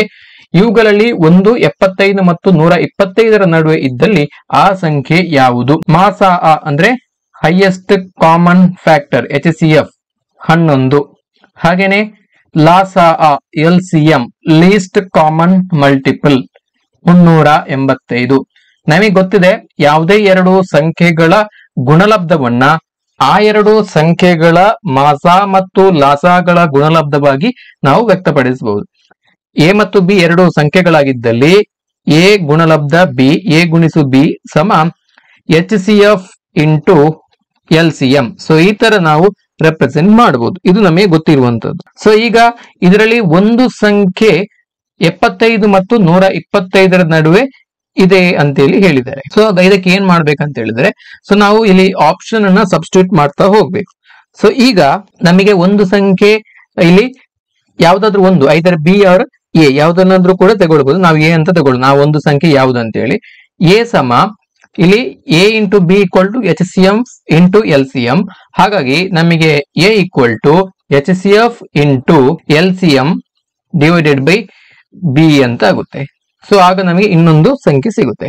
ಸೊ ಈಗ ನಾವು ಒಂದು ಸಂಖ್ಯೆಯನ್ನ ನಾವು ಇಲ್ಲಿ ಆಪ್ಷನ್ ಅಲ್ಲಿ ಇರುವಂತಹ ಒಂದು ಸಂಖ್ಯೆಯನ್ನ ನಾವು ಸಬ್ಸ್ಟಿಟ್ಯೂಟ್ ಮಾಡ್ತಾ ಹೋಗ್ಬೇಕು. ಸೊ ಈಗ ನೋಡಿ A equal to HCF into LCM 11 ಗುಣಿಸು 385. ಸೊ ಆಪ್ಷನ್ 1 ಅನ್ನ ಸಬ್ಸ್ಟಿಟ್ಯೂಟ್ ಮಾಡಿ, ಇಲ್ಲಿ 110 ಇದೆ ಡಿವೈಡೆಡ್ ಬೈ 110 ಅಂದ್ರೆ ಒಂದು ಸಂಖ್ಯೆ 110. ಸೊ ಈಗ 11 10 11 1. ಸೊ ಈಗ ಉಳಿದಿರುವಂತದ್ದು 385/10 ಅಂತ ಹೇಳಿದ್ರೆ 38.5. ಇದು 385 10ರಿಂದ ಪೂರ್ಣವಾಗಿ ಭಾಗಿಸಿ ಹೋಗುದಿಲ್ಲ, ಇಲ್ಲಿ ದಶಮಾಂಶ ಸಿಗ್ತದೆ, ಹಾಗಾಗಿ ಈ ಆಪ್ಷನ್ ಕರೆಕ್ಟ್ ಆಗುದಿಲ್ಲ. ಸೆಕೆಂಡ್ ಆಪ್ಷನ್ ಅನ್ನ ನೋಡಿ 77, ಅದನ್ನ ಸಬ್ಸ್ಟಿಟ್ಯೂಟ್ ಮಾಡಿ. A = 11 × 385 ಭಾಗಿಸು 77 ಮಾಡಿ ನೋಡಿ. ಸೊ ಈಗ ಬರುತ್ತೆ ನೋಡಿ. ಸೊ 7 385 ಭಾಗಿಸು 7 385 ಭಾಗಿಸು 7 ಸಂಪೂರ್ಣವಾಗಿ ಭಾಗವಾಗಿ ಹೋಗ್ತಾ ನೋಡ್ಬೇಕು. ಭಾಗವಾಗಿ ಹೋದ್ರೆ ಇಲ್ಲೇ ನಿಲ್ಲಿಸಬೇಕು. 7 5 3 7 5 ಸಂಪೂರ್ಣವಾಗಿ ಭಾಗವಾಗಿ ಹೋಗ್ತವೆ, ಹಾಗಾಗಿ ಆ ಒಂದು ಸಂಖ್ಯೆ 77. ಆಪ್ಷನ್ 7, ಆಪ್ಷನ್ 2 ಆ ಒಂದು ಸಂಖ್ಯೆ 77. ಮುಂದಿನ ಪ್ರಶ್ನೆಯನ್ನ ನೋಡಿ. ಪ್ರಾರಂಭದ 60 ಕಿಲೋಮೀಟರ್ಗೆ ಕಾರಿನ ಬಾಡಿಗೆ ₹4 ಪ್ರತಿ ಕಿಲೋಮೀಟರ್ಗೆ, ಮುಂದಿನ 60 ಕಿಲೋಮೀಟರ್ಗೆ ₹5 ಪ್ರತಿ ಕಿಲೋಮೀಟರ್ಗೆ, ನಂತರದ ಪ್ರತಿ 5 ಕಿಲೋಮೀಟರ್ಗೆ ಕಾರಿನ ಬಾಡಿಗೆ ₹8 ಆಗಿರುತ್ತದೆ. ಇಲ್ಲಿ ಪ್ರತಿ 5 ಕಿಲೋಮೀಟರ್ಗೆ ₹8. ಮಹೇಶ ಒಟ್ಟು 320 ಕಿಲೋಮೀಟರ್ ಪ್ರಯಾಣವನ್ನ ಮಾಡಿ ಕಾರಿನ ಬಾಡಿಗೆಯನ್ನು ಕೊಟ್ಟರೆ ಅವನಲ್ಲಿ ಒಟ್ಟು ಕಾರಿನ ಬಾಡಿಗೆಯ 4ನೇ 1 ಭಾಗದಷ್ಟು ಮಾತ್ರ ಉಳಿಯುತ್ತದೆ. ಹಾಗಾದರೆ ಅವನ ಬಳಿ ಇದ್ದ ಹಣವೆಷ್ಟು ಅನ್ನುವಂತ ಒಂದು ಪ್ರಶ್ನೆಯನ್ನ ಇಲ್ಲಿ ಕೇಳಲಾಗಿದೆ. ಸೊ ಈಗ ಈ ಒಂದು ಪ್ರಶ್ನೆ ನಿಮಗೆ ಉದ್ದವಾಗಿ ಕಂಡ್ರು ಕೂಡ ತುಂಬಾನೇ ಸುಲಭವಾಗಿ ಇದನ್ನ ನೀವು ಸಾಲ್ವ್ ಮಾಡಬಹುದು. ಸೊ ಯಾವ ತರ ಮಾಡಬಹುದು ಅಂತ ಹೇಳಿ ನೋಡಿ. ಸೊ ಇಲ್ಲಿ ಮಹೇಶ ಒಟ್ಟು 320 ಕಿಲೋಮೀಟರ್ ಪ್ರಯಾಣವನ್ನ ಮಾಡ್ತಾನೆ. ಸೊ ಈಗ ಪ್ರಶ್ನೆಯಲ್ಲಿ ಏನ್ ಹೇಳಿದ್ದಾರೆ, ಮಹೇಶ ಪ್ರಾರಂಭದ 60 ಕಿಲೋಮೀಟರ್ಗೆ ಕಾರಿನ ಬಾಡಿಗೆ ಪ್ರತಿ ಕಿಲೋಮೀಟರ್ಗೆ ₹4 ಆಗಿ ಕೊಡ್ತಾನೆ. ಪ್ರಾರಂಭದ 60 ಕಿಲೋಮೀಟರ್ಗೆ ಪ್ರತಿ ಕಿಲೋಮೀಟರ್ಗೆ ₹4 ಹಾಗೆ ಎಷ್ಟಾಯ್ತು? 60 × 4 ಅಂತ ಹೇಳಿದ್ರೆ ₹240 ಆಯ್ತು. ಸೊ ನೆಕ್ಸ್ಟ್ 60 ಕಿಲೋಮೀಟರ್ಗೆ ನಂತರದ 60 ಪ್ರತಿ ಕಿಲೋಮೀಟರ್ಗೆ ₹5 ಹಾಗೆ ಬಾಡಿಗೆಯನ್ನ ಕೊಡ್ತಾನೆ. 60 × 5 ಅಂತ ಹೇಳಿದ್ರೆ ₹300 ಆಯ್ತು. ಸೊ ಈಗ ಎಷ್ಟಾಯ್ತು? ಸೊ ಮೊದಲ 60 ಕಿಲೋಮೀಟರ್ ಹಾಗೇನೆ ಮುಂದಿನ 60 ಕಿಲೋಮೀಟರ್ ಟೋಟಲ್ 120 ಕಿಲೋಮೀಟರ್ ಆಯ್ತು. 120 ಕಿಲೋಮೀಟರ್ ದೂರವನ್ನು ಆತ ಕ್ರಮಿಸ್ತಾನೆ. ಸೊ ಒಟ್ಟು ಎಷ್ಟು ಕಿಲೋಮೀಟರ್ ಅಂತ ಹೇಳಿದವರು ಒಟ್ಟು 320 ಕಿಲೋಮೀಟರ್ ಅನ್ನ ಕ್ರಮಿಸ್ತಾನೆ.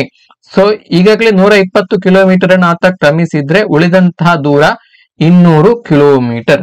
ಸೊ ಈ ಉಳಿದ ಏನು ದೂರವನ್ನ ಆತ 200 ಕಿಲೋಮೀಟರ್ ದೂರವನ್ನ, ಸೊ ಈ ದೂರಕ್ಕೆ ಆತ ಎಷ್ಟು ಬಾಡಿಗೆಯನ್ನ ಪಾವತಿಸ್ತಾನೆ ಅಂತ ಹೇಳಿದ್ರೆ ಆತ ಪ್ರತಿ 5 ಕಿಲೋಮೀಟರ್ಗೆ ₹8 ಹಾಗೆ ಬಾಡಿಗೆಯನ್ನ ಪಾವತಿಸ್ತಾನೆ.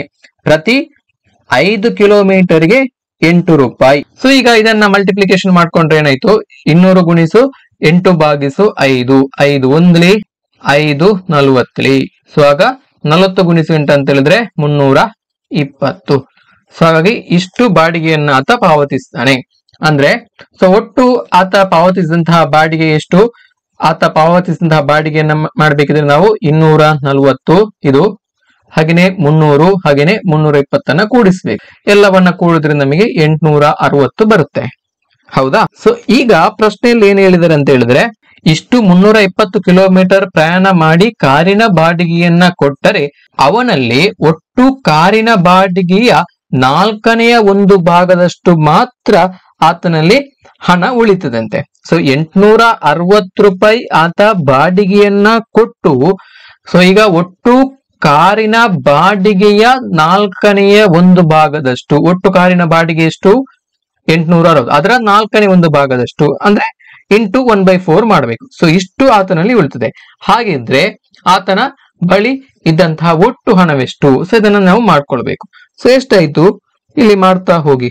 4 1 4 2, ಸೊ ನೆಕ್ಸ್ಟ್ 4 215. ಹೌದು, ಈಗ ನೋಡಿ 860 ಪ್ಲಸ್ 215. ಸೊ ಎಷ್ಟಾಯ್ತು ನೋಡಿ, ಎಡಿಷನ್ ಅನ್ನ ಮಾಡಿದ್ರೆ 5 7 0 1 ₹1075 ಆಯ್ತು. ಆಪ್ಷನ್ 1 ಇದಕ್ಕೆ ಸರಿಯಾದಂತ ಉತ್ತರ. ಮುಂದಿನ ಪ್ರಶ್ನೆಯನ್ನ ನೋಡಿ.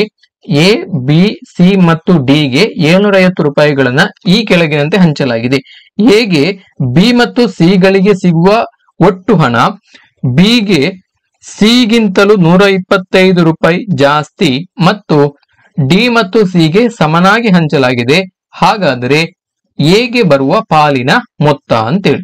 ಸೊ ಇಲ್ಲಿ 4 ವ್ಯಕ್ತಿಗಳಿದ್ದಾರೆ, ಎ ಬಿ ಸಿ ಡಿ 4 ವ್ಯಕ್ತಿಗಳು ಇದ್ದಾರೆ, A B C and D. So ಈಗ ಎನಗೆ ಹೇಗೆ ಹಂಚಿಕೆಯನ್ನು ಮಾಡಲಾಗಿದೆ ಅಂತ ಹೇಳಿದ್ರೆ, ಎಗೆ ಬಿ ಮತ್ತು ಸಿ ಗಳಿಗೆ ಸಿಗುವ ಒಟ್ಟು ಹಣ ಬಿ ಪ್ಲಸ್ ಸಿ, ಬಿ ಮತ್ತು ಸಿ ಗಳಿಗೆ ಸಿಗುವ ಒಟ್ಟು ಹಣ, ಹಾಗೇನೆ ಬಿಗೆ ಸಿಗಿಂತ 125 ರೂಪಾಯಿ ಜಾಸ್ತಿ, ಈ ತರ ಹಂಚಿಕೆಯನ್ನು ಮಾಡಿದರೆ. ಹಾಗೇನೆ ಸಿ ಮತ್ತು ಡಿ ಗಳಿಗೆ ಸಮನಾಗಿ ಹಂಚಿಕೆ ಮಾಡಲಾಗಿದೆ. ಸೊ ಈಗ ನೀವು ಏನ್ ಮಾಡ್ಬೇಕಂತ ಹೇಳಿದ್ರೆ ಆಪ್ಷನ್ಸ್ ಅನ್ನು ಸಬ್ಸ್ಟಿಟ್ಯೂಟ್ ಮಾಡ್ತಾ ಹೋಗ್ಬೇಕು. 325 ಎ ಸಮ 325 ಅನ್ನು ಸಬ್ಸ್ಟಿಟ್ಯೂಟ್ ಮಾಡಿ. ಸೊ ಈಗ ಬಿ ಪ್ಲಸ್ ಏನಾಯ್ತು, ಬಿ ಪ್ಲಸ್ ಸಿ ಏನಾಯ್ತು, 325 ಅಂತ ಆಯ್ತು. ಬಿ ಪ್ಲಸ್ ಸಿ ಸಮ 325 ಅಂತ ಆಯ್ತು. ಒಂದು ವೇಳೆ ನಮಗೆ A plus B plus C ಬೇಕಿದ್ರೆ ಆಗ ಏನ್ ಮಾಡಬೇಕು, 325 ಪ್ಲಸ್ 325 ಅಂತ ಆಯ್ತು. ಎಗೆ 325, ಬಿ ಪ್ಲಸ್ ಸಿಗೆ 325, ಟೋಟಲ್ ಎಷ್ಟಾಯ್ತು, ಟೋಟಲ್ 650 ಆಯ್ತು.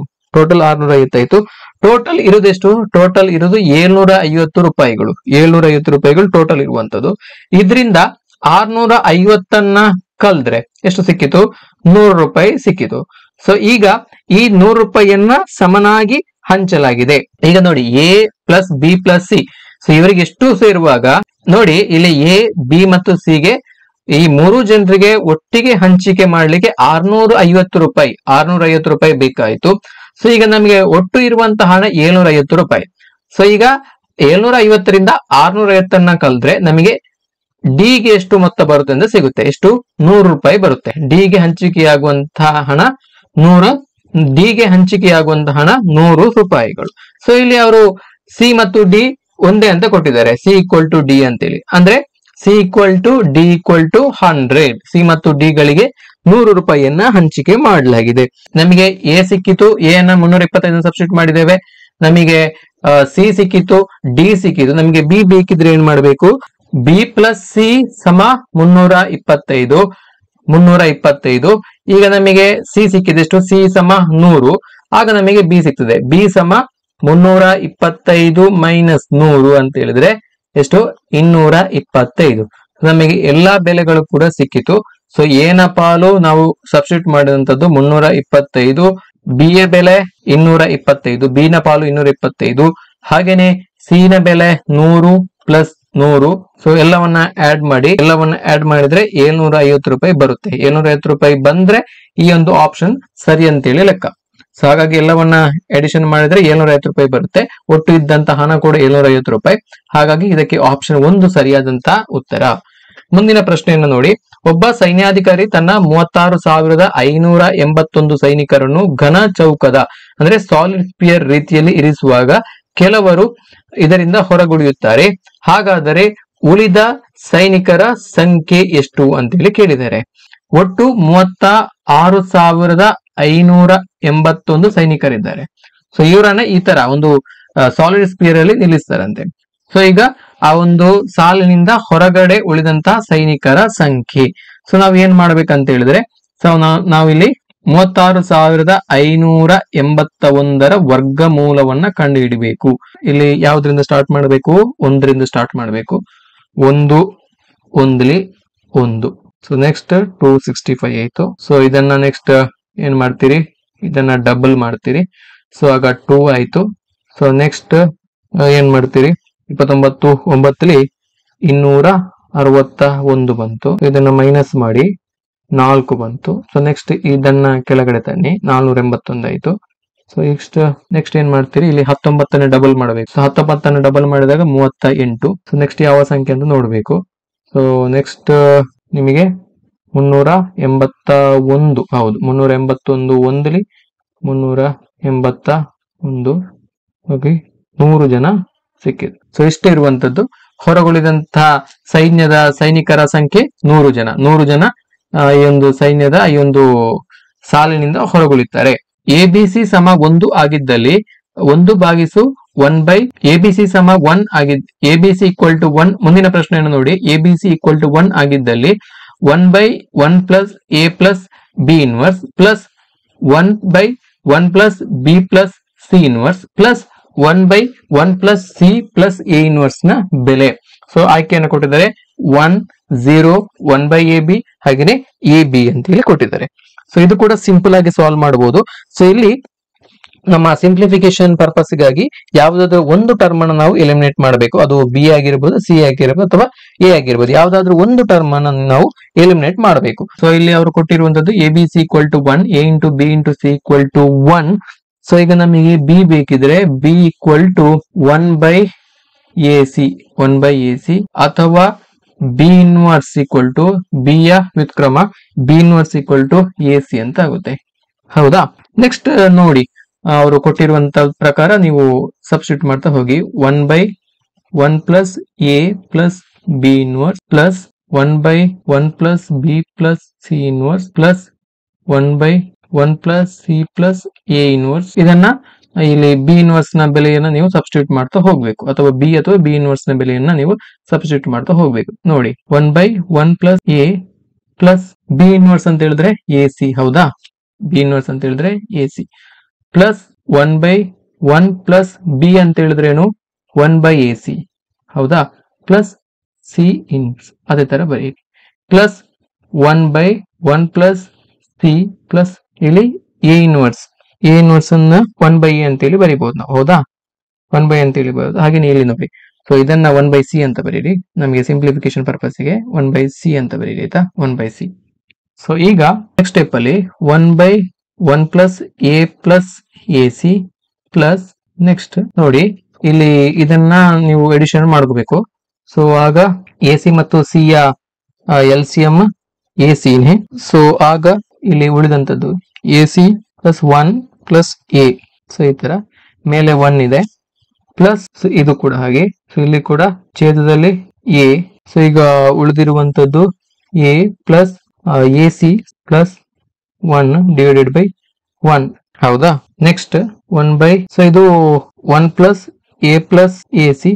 ಸೊ ಈಗ ಅದು ಮೇಲ್ಗಡೆ ಹೋಗುತ್ತೆ. ac ಭಾಗಿಸು ac ಪ್ಲಸ್ 1 + a ಅಂತ ಆಗುತ್ತೆ plus a / a plus ac plus 1. So ಈ ತರ ಆಗುತ್ತೆ. ಸೊ ಇಲ್ಲಿ ನೋಡಿ ಡಿನಾಮಿನೇಟರ್ ಅನ್ನು ನೋಡಿ 1 + a + ac. ಇಲ್ಲಿ ಕೂಡ ಹಾಗೆ ac ಪ್ಲಸ್ 1 + a. ಹಾಗೆ ಇಲ್ಲಿ ಕೂಡ ಹಾಗೆ a + ac ಪ್ಲಸ್ 1. ಡಿನಾಮಿನೇಟರ್ ಎಲ್ಲ ಕೂಡ ಸೇಮ್ ಇದೆ. ಹೌದಾ? ಡಿನಾಮಿನೇಟರ್ ಎಲ್ಲ ಕೂಡ ಸೇಮ್ ಇದೆ. ಹಾಗಾಗಿ ಡಿನಾಮಿನೇಟರ್ ಅನ್ನ ಬರ್ಕೊಳ್ಳಿ a + ac plus 1 a + ac plus 1 ಎಲ್ಲ ಕೂಡ ಸೇಮ್ ಇದೆ ಡಿನಾಮಿನೇಟರ್. ಸೊ ಇನ್ನು ನೀವೇನ್ ಮಾಡ್ಬೇಕು, ಇಲ್ಲಿ ಮೇಲಿದ್ದ ಟರ್ಮ್ ಕೊಡ್ಬೇಕು 1 + ac ಪ್ಲಸ್ a. ನೋಡಿ ಡಿನಾಮಿನೇಟರ್ ಮತ್ತು ನ್ಯೂಮರೇಟರ್ ಸೊ ಎರಡು ಕೂಡ ಸೇಮ್ ಇದೆ ಅಲ್ವಾ? ಹಾಗಾಗಿ ಇದಕ್ಕೆ ಇದು ಕ್ಯಾನ್ಸಲ್ ಆಯ್ತು. ಹಾಗಾಗಿ ಉಳಿದಂತದ್ದು 1. ಡಿನಾಮಿನೇಟರ್ ಅಂಡ್ ನ್ಯೂಮರೇಟರ್ ಎರಡು ಕೂಡ ಸೇಮ್, ಕ್ಯಾನ್ಸಲ್ ಆಯ್ತು. ಉಳಿದಂತದ್ದು 1. ಹಾಗಾಗಿ ಇದಕ್ಕೆ ಸರಿಯಾದಂತ ಉತ್ತರ ಆಪ್ಷನ್ 1.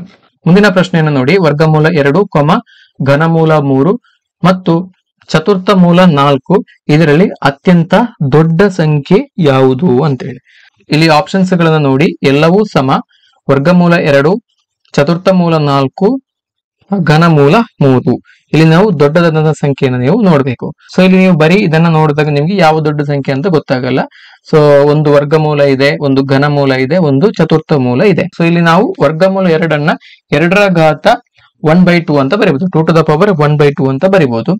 ಹಾಗೇನೆ ನಮಗೆ ಈ ವರ್ಗಮೂಲ 3 ನಾವು ಇಲ್ಲಿ 3 ರ ಘಾತ 1/3 3 to the power 1/3 ಅಂತ ಬರೀಬಹುದು. ಹಾಗೇನೆ ಇಲ್ಲಿ ಚತುರ್ಥ ಮೂಲ 4 ನಾವು 4 ರ ಘಾತ 1/4 ಅಂತ ಹೇಳಿದ್ರೆ 4 to the power 1/4 ಅಂತ ಹೇಳಿ ಬರಿಬಹುದು. ಸೊ ಈ ತರ ಬರಿಬಹುದು. ಸೊ ಎಲ್ಲವನ್ನ ಕೂಡ ನೋಡಿ. ಇಲ್ಲಿ ಘಾತಗಳನ್ನ ನೋಡಿ.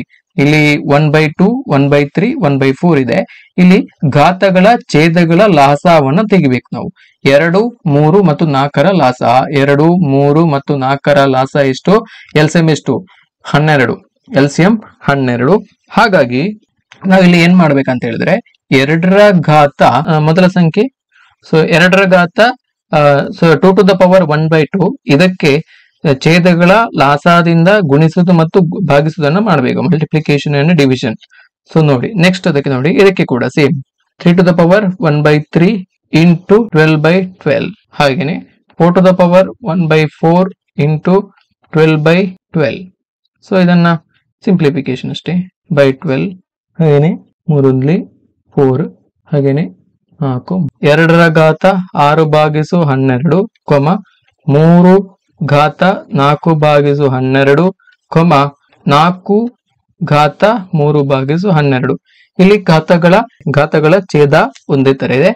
ಹಾಗಾಗಿ ಇಲ್ಲಿ 2 ರ ಘಾತ 6 ಭಾಗಿಸು 12 ಇದನ್ನ ನಾವು ಯಾವ ತರ ಬರಿಬಹುದು ಅಂತ ಹೇಳಿದ್ರೆ ಇಲ್ಲಿ ನೋಡಿ. ಸೊ ಈ ತರ ನಾವು ಬರಿಬಹುದು 2 to the power 6 ಹಾಗೇನೆ ಇದನ್ನ ಕೂಡ 3 to the power 4 ಸೊ ಈ ತರ ಬರಿಬಹುದು. ಸೊ ಎಲ್ಲದರ ಮೂಲ ಸೇಮ್ ಇದೆ 12 12 12. ನೆಕ್ಸ್ಟ್ ನಾವು ಸಿಂಪ್ಲಿಫಿಕೇಶನ್ ಮಾಡಬಹುದು. ಯಾವ ಪದ ದೊಡ್ಡದು ಅಂತ ಹೇಳಿ ನಾವು ಫೈಂಡ್ ಔಟ್ ಮಾಡಬಹುದು.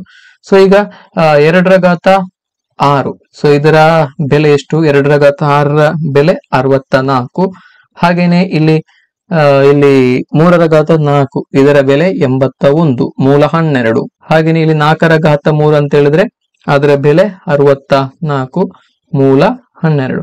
ಸೊ ಈಗ ನೋಡಿ ಎಲ್ಲದರ ಮೂಲ 12 ಸೇಮ್ ಇದೆ. ಬಟ್ ಇಲ್ಲಿ ದೊಡ್ಡ ಸಂಖ್ಯೆ ಯಾವುದು? 81 ನೋಡಿ. ಹಾಗಾಗಿ ಇದಕ್ಕೆ ಸರಿಯಾದಂತಹ ಉತ್ತರ ಘನಮೂಲ 3 ಇದರಲ್ಲಿ ಅತ್ಯಂತ ದೊಡ್ಡದಾದ ಸಂಖ್ಯೆ.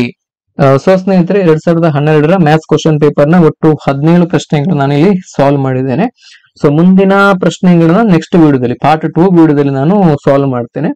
ಸೊ ಹಾಗಾಗಿ ಆ ಪಾರ್ಟ್ 2 ವಿಡಿಯೋವನ್ನು ಕೂಡ ಪೂರ್ತಿಯಾಗಿ ನೋಡಿ. ಸೊ ಹಾಗೇನೆ ಪಾರ್ಟ್ 3 ಅನ್ನ ಕೂಡ ಮಾಡ್ತೇನೆ. ಸೊ ಹೀಗೆ 3 ಪಾರ್ಟ್ಗಳಲ್ಲಿ 2012 ರ HSTR ಮ್ಯಾಥ್ಸ್ ಕ್ವಶನ್ ಪೇಪರ್ ಅನ್ನು ನಾನು ಸಾಲ್ವ್ ಮಾಡ್ತೇನೆ. ಹಾಗಾಗಿ ಒಂದು ವೇಳೆ ನಿಮಗೆ ಈ ಒಂದು ವಿಡಿಯೋ ಯೂಸ್ಫುಲ್ ಅನಿಸಿದ್ರೆ ವಿಡಿಯೋವನ್ನ ಲೈಕ್ ಮಾಡಿ, ಶೇರ್ ಮಾಡಿ, ಹಾಗೇನೆ ನಮ್ಮ ಚಾನೆಲ್ ಅನ್ನು ಕೂಡ ಸಬ್ಸ್ಕ್ರೈಬ್ ಮಾಡ್ಕೊಳ್ಳಿ. ಮುಂದಿನ ವಿಡಿಯೋದಲ್ಲಿ ಪಾರ್ಟ್ 2 ವಿಡಿಯೋದಲ್ಲಿ ಮತ್ತೊಂದ್ಸಲ ಭೇಟಿಯಾಗೋಣ. Thank you so much. ನಮಸ್ತೆ.